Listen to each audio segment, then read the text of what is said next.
Mga sisi, grabe, ang init. Sayang yung makeup ko. Buti na lang ang ganda ng foundation ko. Like, heavy duty. So, anyway, for this video, mga sis, i-review natin ang 3 products ni Megan. Alam ko naman na medyo famous na si Megan since they offer skincare products na pangmasa talaga. Meron silang iba't ibang products. Let me get it. These are some of the products that they sent me. Yung iba nasa baba na kasi nagamit ko na. Ayan, ito, facial scrub. Meron din silang, para makita niyo naman kung ano yung mga products ni Megan. Meron din silang aloe vera. Ayan. 'Di ba? And then, meron din silang mga foot mask, facial na masks. So, ayun. These are just some of the products that they have. Marami pa silang products sa kanilang kiosk or sa kanilang booth. Hindi ko na kaya mga sis. Magtatali na ako ng buhok. Hindi ko na kaya talaga. It's so very hot. The very first product na tinry ko mga sis is this bentonite clay mask. So it says here na nakaka-detoxify and nakaka-exfoliate siya ng skin. Of course, I used their DIY beauty kit. At yes, mga sis, meron din silang mga beauty tools. Ayan. So yung ginamit ko lang is yung 1.5. Now, maglalagay ako ng same measurement ng clay mask and ng tubig. Now, if you have apple cider vinegar mga sis, you can use it. However, wala kami nun kasi we don't take it anymore. Now, please be careful. Huwag kayong gumamit ng metal when you mix the apple cider and the water.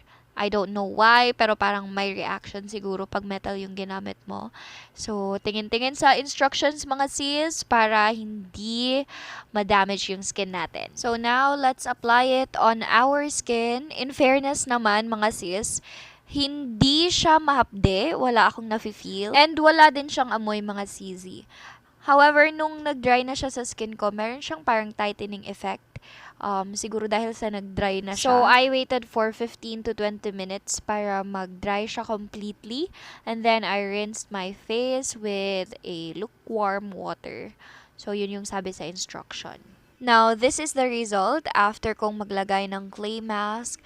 In fairness, napakalinis ng skin ko and meron siyang powdery after effect. Ayan. Akala ko talaga mga sis na magdadry siya kasi medyo tight siya sa mukha pag hindi pa na-rinse. Pero thank goodness, hindi naman siya nakakadry ng skin. So, yeah, naging hiyang yung skin ko sa kanya. So, it's a 10 out of 10 for me. Ang second product na i-rate ko is this Megan Apricot Facial Scrub. So, ito siya. Ayan. And dito kasi ako sa taas gumawa ng video. Ba't video? Ayan. Dito kasi ako gumawa ng video nito, kaya andito siya sa taas. Yung clay mask nasa baba siya kasi marami kami gumamit noon. Ako lang kuya. At marami. Dalawa lang kami marami. So, more than one is many. Ganon. So, ayan. This one is the facial scrub. Ayan. So, if you could see, a lot of facial scrubs in the market, naka-tube na ganyan, malaking size agad. Alam ko, marami nang nagbebenta ng facial scrub ngayon, pero you have to choose wisely, and if you want to try it out, you can try this one out kasi it comes in a small pack. So, hindi siya yung naka-tube agad na mahal agad, ganun. So, ayan. This one is only 25 pesos, mga CZ. So, this facial scrub gently exfoliates for a smoother and glowing skin. So, I just want to advise you all na pag gumamit kayo ng facial scrub na to, you have to wet your skin kasi meron tong mga beads mga sis. And the beads are kind of harsh when you apply it, like this one alone na walang water. So, you have to like put water first or basain mo muna yung mukha mo bago ka maglagay nito para mag-glide siya sa skin mo. Whenever na maglalagay na kayo sa mukha nyo, like magsascrub na kayo, wag nyong diinan. Like, please, wag nyong diinan kasi nakakasira siya ng skin. It will make micro wounds. Yun din yung sentiments ng ibang mga tao when it comes to facial scrubs kasi meron siyang beads and the beads are kinda harsh. Like, I've been with a lot of facial scrubs already. Kasi gustong-gusto ko yung facial scrubs, mga sis. Lalo na pag meron akong mga dry skin, dried pimples, mas bet ko siyang pinang-scrub. Pero I do it very lightly.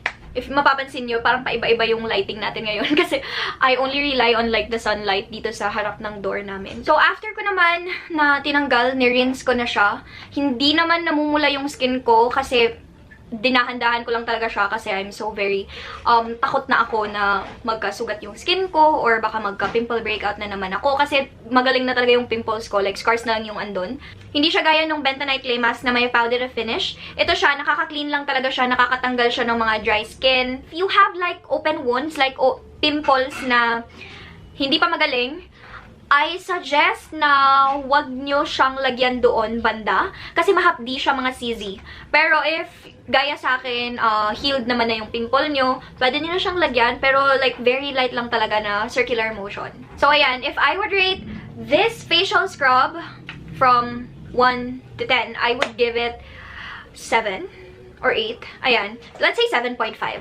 Kasi I don't recommend you to use this for like everyday use. I recommend na gawin nyo siya once every 2 weeks or once a month. That would do the work. Pero nakaka-clean naman talaga siya mga sis. I don't know if it would work with you kasi it's sabi here. It's sabi here. My God, I'm so konyo na.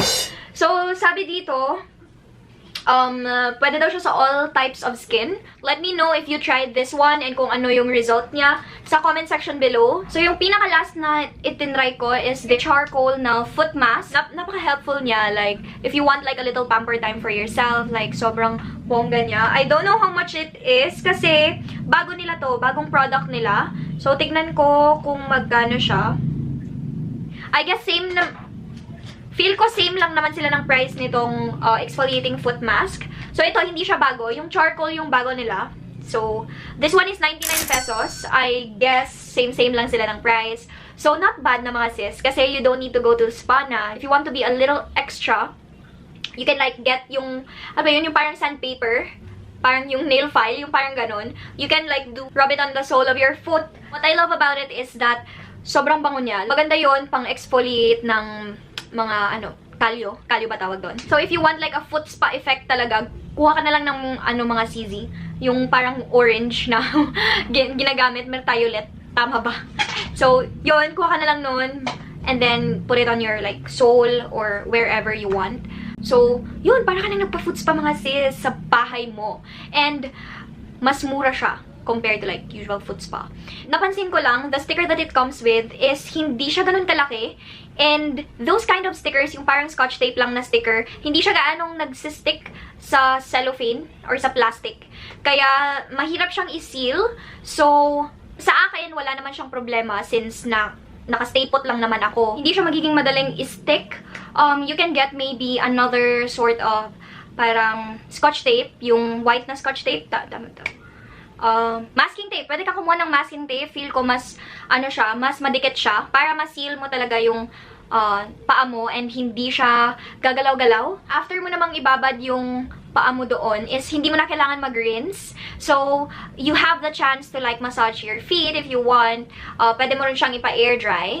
Ayan. So, I suggest that you do this at night or you do this like parang yung naka-relax ka na lang sa kama mo, ganon, pag matutulog ka na. If I were to rate the foot mask, I would give it like a 10 out of 10 kasi minsan lang talaga akong nakakapag pamper. So, ayun mga sissy.